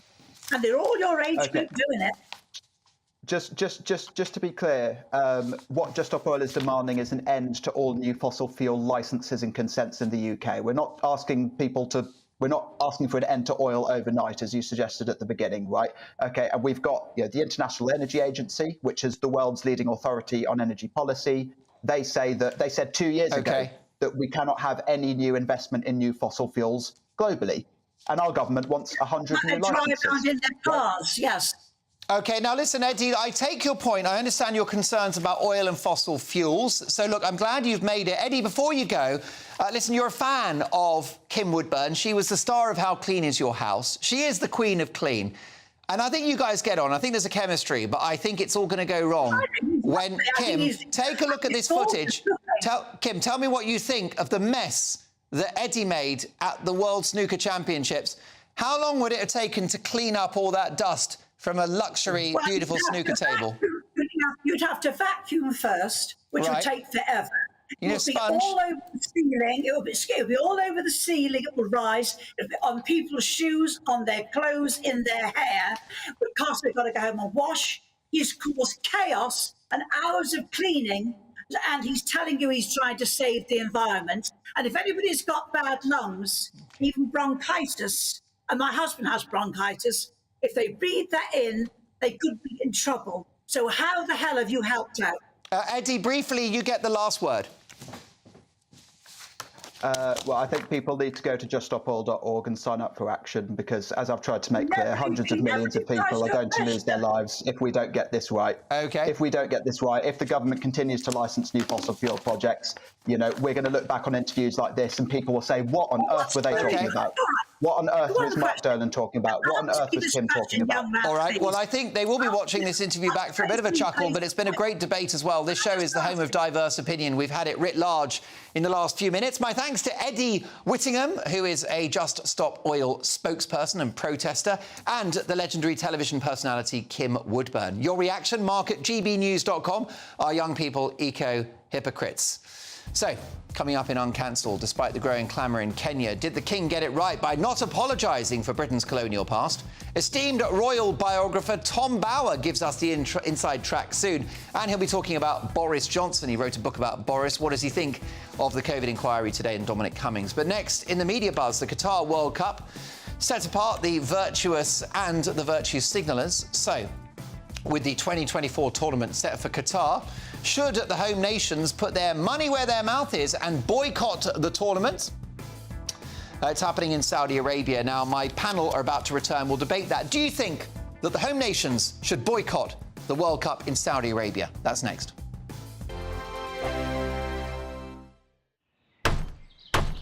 Who is it? We're here for the show. More energy this time! Welcome to the Dinosaur Hour. I was married to a therapist. And you survived? I thought we were getting Hugh Laurie. Second best. You interviewed Saddam Hussein. What's that like? I was terrified. I'm playing strip poker with these three. Ah! No, thank you. My CDs need to be put in alphabetical order. Are you going to be problematic again? The Dinosaur Hour.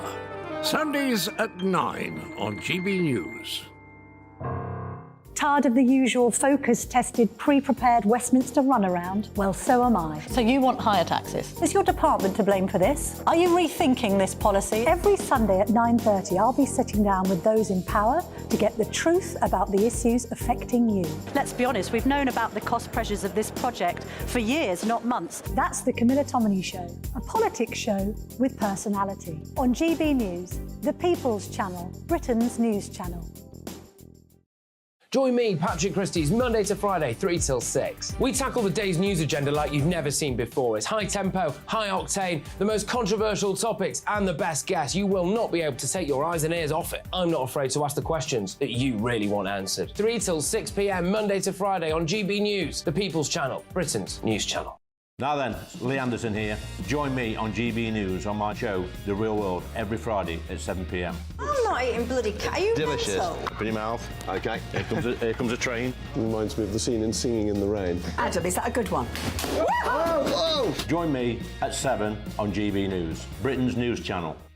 I'm Andrew Doyle. Join me at 7 o'clock every Sunday night for Free Speech Nation, the show where I tackle the week's biggest stories in politics and current affairs with the help of my two comedian panellists and a variety of special guests. Free Speech Nation, Sunday nights from 7 on GB News, the People's Channel, Britain's news channel.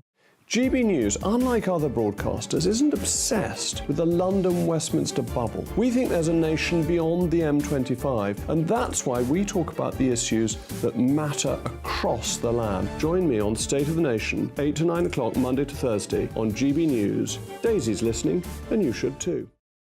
In a world of dull and predictable radio and TV shows, Oh, hi. On Mark Dolan tonight, we've got big guests. We drill into the big stories of the day. The show adds up to a brilliant listening and viewing experience.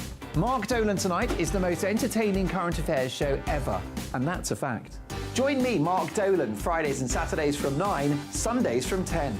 Only on GB News, the People's Channel, Britain's news channel.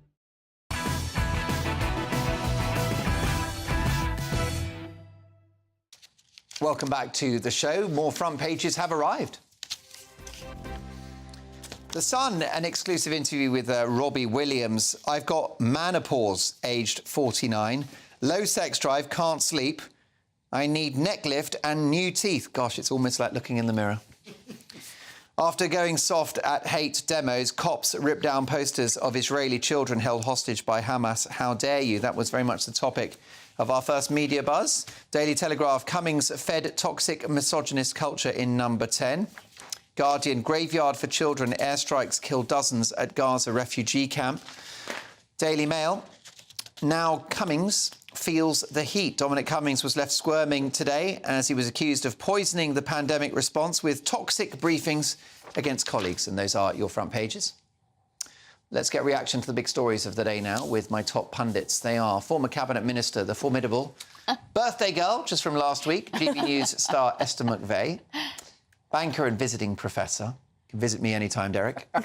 Derek Lord, and the brilliant author and journalist and professional left-wing shock jock, Rebecca Reid.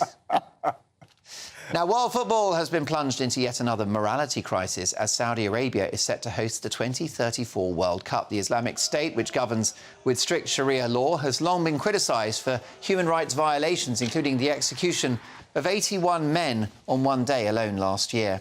It also criminalises homosexuality. It's been involved in a brutal war with Yemen and was involved in the 2018 killing of journalist Jamal Khashoggi.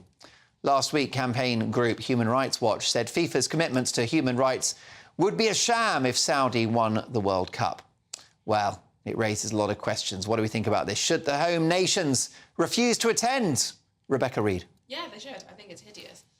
Two things really bother me about this. One is that it looks like we'll have to do the thing again when we move it into the winter, which is a nightmare for pubs. And if you have managed to survive running a pub for the last 3 or 4 years, you need every single opportunity you can get to pack it out and sell as many drinks as possible. Pub culture is one of the best things about this country, and it feels like there is no respect for the calendar events that enable hospitality to keep going. So that makes me furious. Also, the human rights record is hideous, and people will always say, oh, well, if you don't go there, what other countries would you not go to?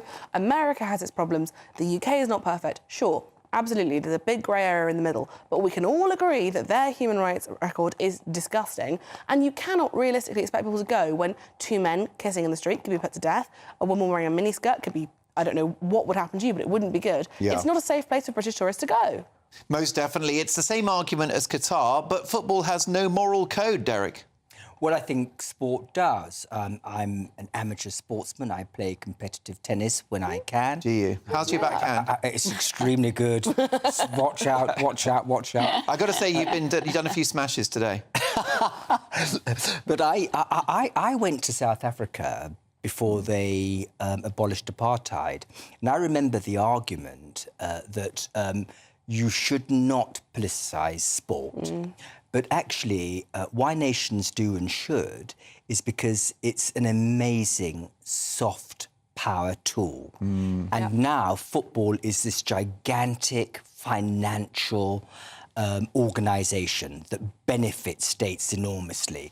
It will benefit Saudi Arabia enormously. Will it make Saudi Arabia change? But the point is that if we didn't host it there, they're much more likely to respond to the pleas that we make to them often enough that they should have a proper independent judicial system, that they should not intern people without trial, and they should not persecute people because of their sexual orientation. If you can't play nicely, you can't play at all. Well, I agree with If you're that. not a proper country, I don't want to be involved Especially from a sport that does stress how virtuous it is most of the time, with rainbow laces. And also all those people with those armbands, rainbow armbands on, talking about gay pride and taking the knee. And I like those things, I respect those things, but you can't then go and play in a country that puts people to death. No, indeed. Anna on email says, yes, at the moment we should boycott. David says, I bet Lineker will be in Saudi. And John says, yes, Mark, but they won't boycott it. And this is exactly how Russia and Qatar got their bids to host the World Cup. It's over 10 years away. I can smell a rat already, and this means Gary Lineker will stay in a job for another 10 years, and David Beckham and Gary Neville. There you go. John's not happy. Are you, Esther?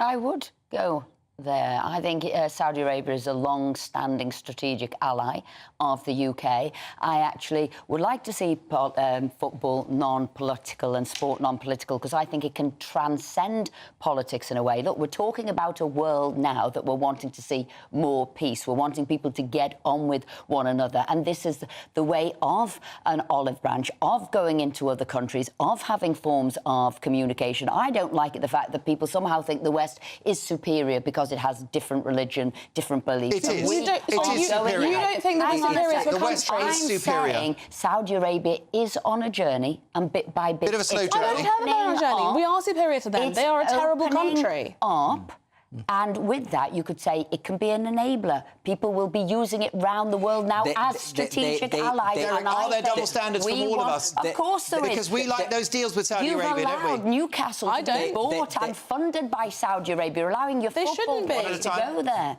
The rest of the world is dependent on Saudi Arabia Precisely. for oil. And other it things. is very difficult. Maybe we should just stop oil. It's just stop oil. And it'd be very difficult to get them to change when they're so independent financially of the rest of the world. Hang on a sec. You're wanting Saudi Arabia now to come in and help with the situation that is between Hamas, Israel and Palestine. Let's think, Rebecca. I don't want to have anything to do with Saudi Arabia at all. And we need to get on that. Do you want the billions? Do you want the billions from our weapons deals with Saudi Arabia? No, I don't want any of it. Or do you want that money to go to France instead? I don't want us to have any weapons. I don't believe in Trident. But don't you want to pay for the NHS? And that's what those deals pay for with Saudi Arabia. I don't want anything to do with Saudi Arabia at any cost. It is a horrid little country with horrid behaviours. You don't want money for the NHS? I don't want that money for the NHS. I don't want that money for the NHS. So you don't need it to come in, as other people are calling for it, to help in the Palestine-Israel situation. So is there any country whose money you wouldn't take? Is there any country whose money you wouldn't take? I never talked about money there. I'm talking about global peace. I'm talking about world peace. It's not peace to give somebody something without them making any meaningful changes. OK, listen, folks, it's all about opinions. What's yours, Mark, at gbnews.com. Coming up, with companies left furious, have the government gone off the rails by scrapping the planned closure of ticket offices? I'll get the views of my panel in their Greatest Britain and Union Jackass nominations. But next, in Uncancelled, the King in Kenya will be joined by top royal biographer Tom Bower. He's live in the studio. Plus, we'll discuss Boris Johnson. Tom's written a book about him too. Is there any way back to frontline politics for Boris after a day to forget at the COVID inquiry? Tom Bower live in the studio. Unmissable. Give it 2 minutes.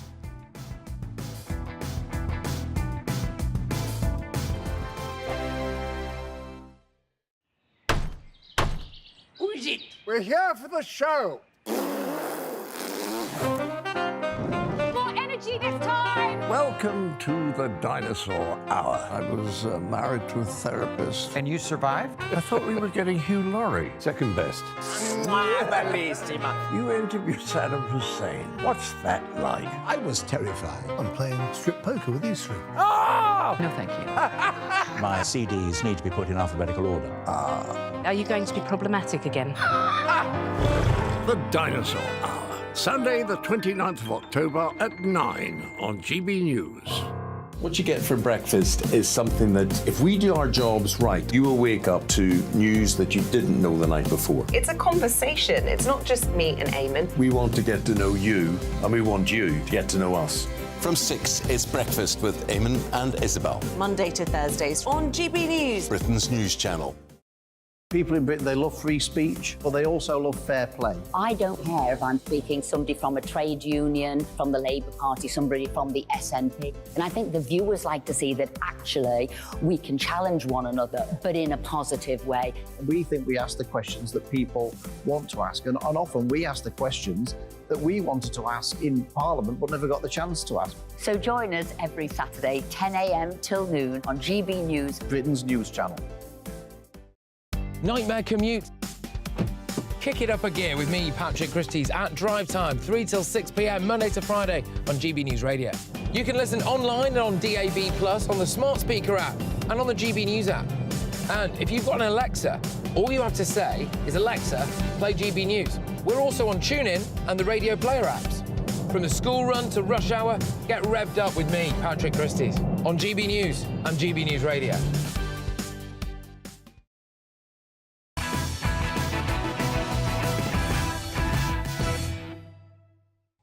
Always a highlight of the week. It's time for Uncancelled with the esteemed journalist and author Tom Bower. And speaking at a state banquet tonight during his state visit to Kenya, King Charles did confront Britain's colonial past, but resisted calls for an apology. Take a listen.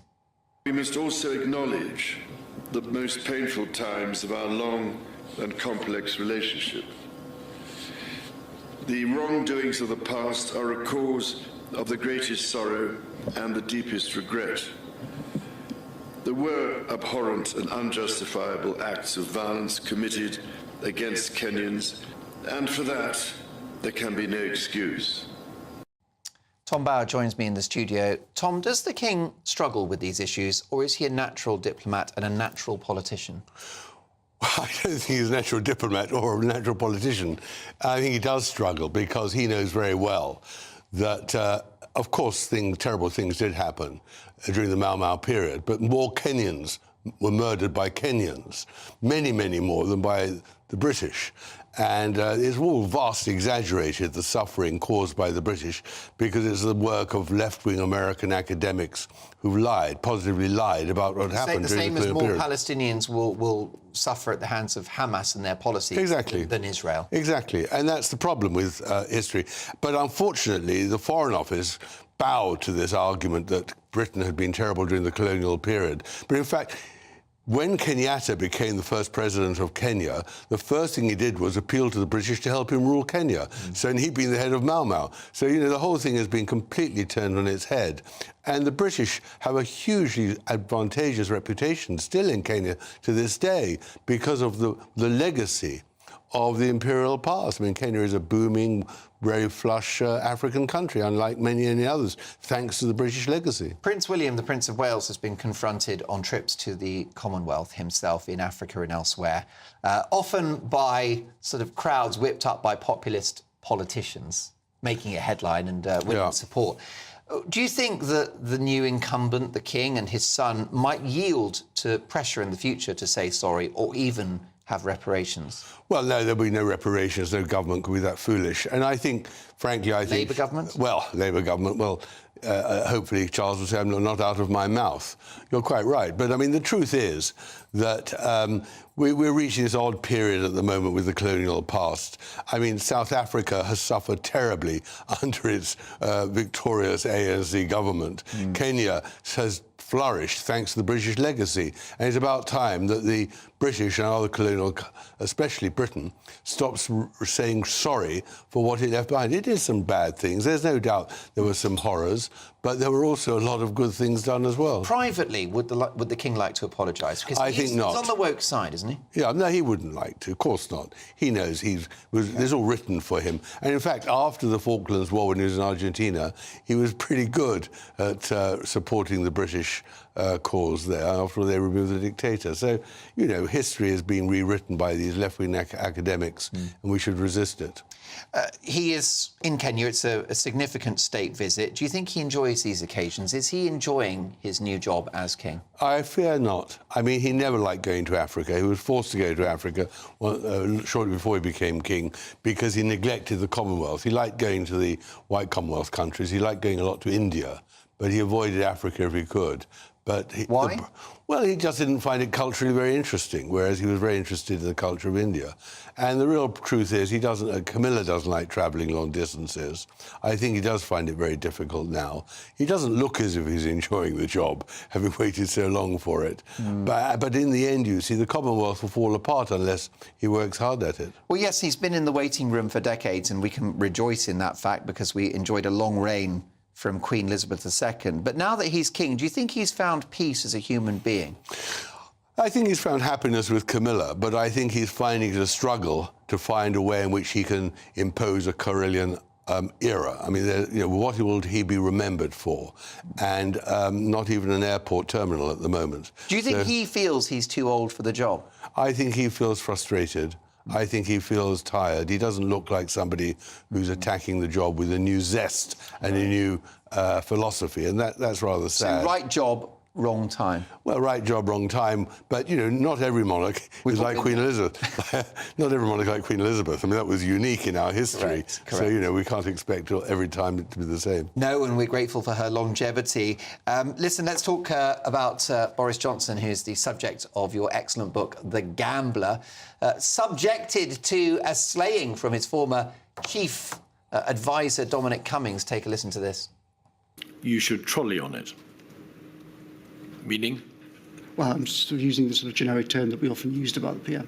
Pretty much everyone called him the trolley, yeah. Was the Prime Minister rather averse to attending Cobra on account of its physical location? I mean, he certainly preferred to be in his study, and he didn't like going to Cobra. Why did you want Michael Gove to be in charge of regular devolved administration updates and not the Prime Minister? I thought Gove would handle it 10 times better. Dominic Cummings pours a bucket of the brown stuff over his former boss. Was he right to do so? No, I mean, the problem with Dominic Cummings is that he ran the Brexit campaign, was hated by most Conservative Brexiteers. I mean, as David Cameron rightly said for a change, he called him a career sociopath. I mean, he is a man who really is clinically suspect. And I thought... Although effective. Well, he was very effective for the Brexit campaign, very effective for the election, but appalling man-manager, appalling relationship person. Because he picks fights with people. He picks fights, but he humiliates people. But even today, what I found really very, very obnoxious about today was the terrific wisdom of hindsight. There he was saying we should have banned everyone coming in from China in the late 2019. Well, I mean, it was impossible. And even Patrick Vallance, the doctor, saying, the scientist saying something like that Boris wanted the old to die. Well, Vallance wanted the old to die. Originally, he was the man who said we've got to go for herd immunity. We've got to let the old die. All these people forget what they themselves said. And Cummings is the last person, with Lee Kane, a fourth-rate ex-journalist. The real problem in all this is that Boris brought a lot of very disgraceful people into Downing Street with him. His appalling choice of people really is one of the reasons for his downfall. And Vallance was ill-equipped for the job, but most awful of all, it was Vallance who did not say to Boris Johnson that Public Health England was failing in their job. The two women running it were hopeless. The man in charge couldn't even get a job. It was the 13th job he applied for before he was made head of Public Health England, and Vallance said we can rely on PHE. And it was nonsense, we couldn't. So Boris was put into a corner, having been assured during January and February that all was in hand, all was being managed properly, and then was left with this terrible problem in March. Well, now, of course, Patrick Vallance and the authorities would argue that all of the measures were significant in saving lives and serious illness, stopping the NHS from becoming overwhelmed. That's not my view, but that is the view of most mainstream scientists in this country. But Boris didn't agree either. It was his instinct to go for herd immunity and actually to let this virus rip. Because we've seen countries like Sweden that had very few measures, similar, if not better outcomes. So why didn't Boris follow his gut? These lockdowns were crazy. Well, you've got to make a distinction with the first lockdown, where actually in March, Britain only locked down the same day as Germany and 5 days after France. And the country was locking itself down. Sure. With the second lockdown, that is the one he rightly opposed, because that is the one that wrecked the economy. Why did he get his way? He was the Prime Minister. Because he was surrounded by people who didn't support him. Or and that did was he have his fault. a pathological weakness, which is the need to be liked? Well, there was that and his wife. But also Cummings. Lovely Carrie. Awful Carrie. And the awful Lee Kane. She's a good friend of mine. Oh, well, there you are. Not everything. You're not perfect completely, are you? Tom, listen, a great debate. Do check out Tom's brilliant book, The Gambler, about Boris. It's an absolute page-turner, and we look forward to seeing Tom in a week's time. OK, folks, it's time now for your nominations for Union Jackass and Greatest Britain. And Esther, who's your Greatest Britain of the day? My Greatest Britain are for all those Great Britons who decided to go for the consultation to stop those train station ticket office closing. So all those people who did that consultation, me included, and kept the ticket offices open at train stations. Yeah, great nomination. Derek, your Greatest Britain? It's somebody by the name of Jimmy Cooper, but not the Jimmy Cooper that we all know.